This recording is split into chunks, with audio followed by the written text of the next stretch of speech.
Is your 2005 Yamaha Wolverine 350 not running properly?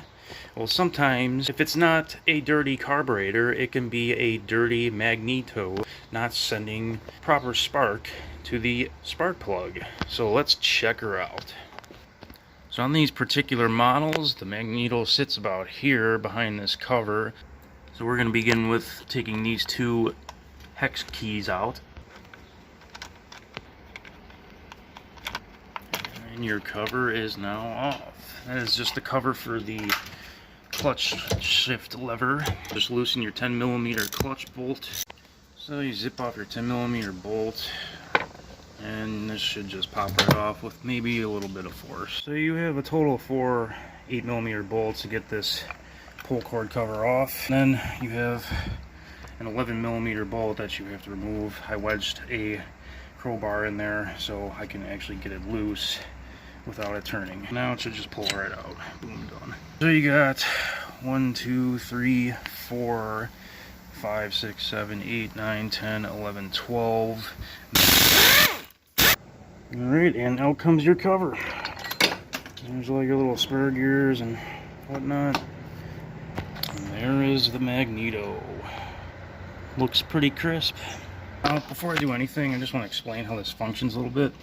You have 2 spur gears here, and you have your starter here, which connects to about here. When you hit that starter, these turn, and which turns the flywheel gear over here, starting your engine electronically. And if you don't want to start it electronically, you can crank it by the manual flywheel pull cord. Now when you pull this cover off too, you do have one dowel rod, and there is one down there that sometimes comes off with it, and they pop out and roll away. So make sure you get those back in place where they're supposed to be before you reinstall your cover. And also you do lose oil a little bit when you take this cover off, so after you reinstall everything, you make sure your gasket's all good. Just check your oil. So since this Magneto looks pretty clean, I don't believe I'm going to be taking this off, but if you have to, it's just 1, 2, 3 Phillips screws. But the only thing I can really note on this is this coil winding here is a little sloppy. So maybe I will be changing the Magneto out in the future. But as for now, it looks pretty clean. There's no soot, there's no grime, so I'm just going to roll with it and leave it how it is. Ideally, in the case of which you do want to pull all of this old gasket off and just replace the entire thing, clean up the surface and put a new paper gasket on. That's your ideal way of doing it, your proper way of doing it, but I really don't care. I'm not really going to be riding this thing that much the rest of the year, so like I said, I cleaned up the surface, so I'm just going to slap a little Honda Bond on here for now, and if it does potentially leak, it could just lead to another future video of replacing the gasket for you guys. So I did add a small bead of liquid gasket here and here, just to prevent potential leaks on the top. I figured I might as well. I also put some under the gasket where it was lifting up, so the old gasket properly adheres fully to both mating surfaces. Since this likes to pop out, there's a washer in the back of there, the little black washer there, and then you have to align this little gap here with that post right there. So make sure you have it in correctly, or you will not be able to shift gears. Make sure this is properly aligned with the pentagram gear so you can properly smoothly shift gears. There also are little bearings in these gears. Make sure they are clean, work properly. There's one on each. Just slide that back on. Make sure your washers. You can see the difference here already. This was a little varnished up and a little bit of rust, but this is actually a magnet. That's how you get power off your Magneto. When this rotates, it generates a current through the wires and to your charge your battery and start the, keep your lights running and stuff. I'm gonna try and slap this cover on one last time. But as you drop this cover back on, since it is magnetized, it's gonna pull this in this direction, so you have to align, keep your dowel rod pins aligned, and put your cover on perfectly flat. I could slap this back on finally. that. And throw your 11mm back. Now in order to tighten this, I just wedged a crowbar in there so the flywheel does not turn as you tighten it, and you don't have to over crank it, but just get it nice and snug.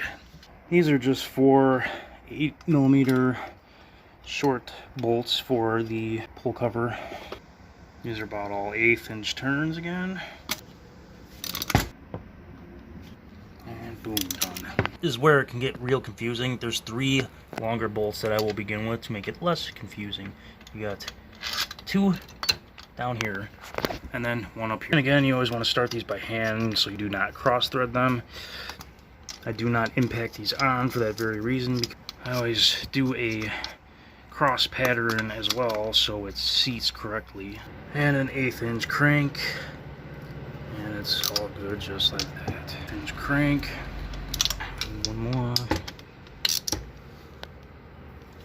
1 last 1/8 inch crank, and you're good to go. Now the rest of them are just the same size. You can just throw them all back in one by one.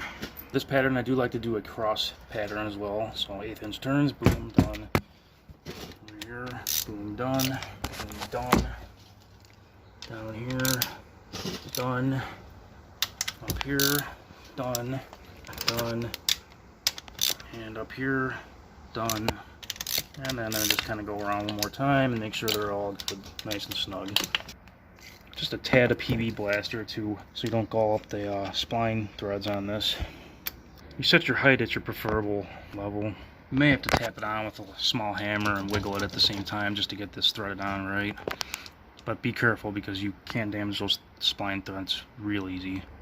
There is a gap in this spline post where your bolt is supposed to slide through, so just make sure that's aligned as well. Crank her down. Don't over tighten that little 10mm bolt either, or this has a possibility of cracking very easily as well. Now you're ready to throw your 2 little hex key bolts back in, and it's the last step of the process. 1/8 inch turns, boom, done. Now I'd like to electric start it just to make sure it turns over correctly. And it does, and we're good to go. So for this particular model, Yamaha calls for the oil dipstick to be already loosely threaded. You just stick it in there like that to check the oil level. So somewhere between these 2 black lines, I already wiped it off. Don't screw it in, just seat it on the threads, and we have no oil in there. Look at that. Also, this particular model, Yamaha, specifies 10W40 oil to be added into this checker level. Added about 1.5 quarts, and right on the money, perfect. So it's been about 24 hours to let the liquid gasket fully dry, so I'm going to fire her up and see how it runs. Alright, it's in neutral, see if it goes in reverse. Boom, reverse. Back to neutral.